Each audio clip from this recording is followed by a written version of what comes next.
నేను BRS party నుంచి గెలిచిన. ఈనాటికి కూడా నేను బీఆర్ఎస్ ఎమ్మెల్యేనే. నేను బీఆర్ఎస్ పార్టీ నుంచి గెలిచిన, ఈనాటికి కూడా బీఆర్ఎస్ ఎమ్మెల్యేనే. జగిత్యాల అభివృద్ధి కోసం ప్రభుత్వంతో కలిసి పనిచేస్తున్నా. జగిత్యాల అభివృద్ధి కోసం కలిసి పనిచేస్తున్నా. అటు ఇటు ఆగలేదు, ఎందుకంటే నేను పర్టికులర్గా జాయిన్ అవుతానికి పోలేదు కాబట్టి.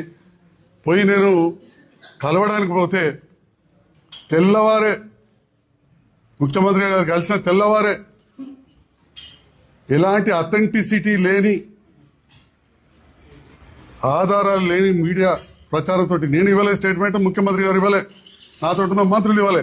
కలిసి పనిచేస్తామని చెప్పి పోయి నేను చాలువ కప్పితే వారు నాకు కండువ కప్పితే నేను కాంగ్రెస్ లో చేరిట్టని చెప్పి బీఆర్ఎస్ నాయకులు వచ్చి నా హాస్పిటల్ మీద రచ్చ చేసి నా దిష్టి బొమ్మ తలబెట్టారు. నాకు ఒక అవకాశం కూడా ఇవ్వలేదు వివరణ ఇవ్వడానికి, నాకు ఒక నోటీస్ ఇవ్వలేదు. మన కవితమ్మ అదే అడుగుతుంది కదా, మీరు నేను ముఖ్యమంత్రి గారిని కలవగానే వారికి చాలువ కప్పితే నాకు కండువ కప్పగానే తెల్లవారంగానే నా ఇంటి మీద దాడి, తహసీల్ చౌరస్తాల దాడి మీరందరూ కూడా చూసిండ్రు.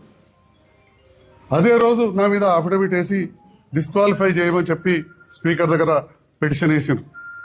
అయినా కానీ ఆ రోజు నుంచి మార్చి వరకు, అది వాళ్ళిచ్చి వాళ్ళు ఆపేంత వరకు బీఆర్ఎస్ లెజిస్లేటర్ పార్టీకి నెలకు 5,000 రూపాయలు మా జీతం నుంచి కట్ అయితే నేను ఎన్నడూ ఆబ్జెక్షన్ చేయలే. ఎస్, నేను బీఆర్ఎస్ లెజిస్లేటర్ పార్టీ సభ్యున్నే, నేను ఆబ్జెక్షన్ చేయలే.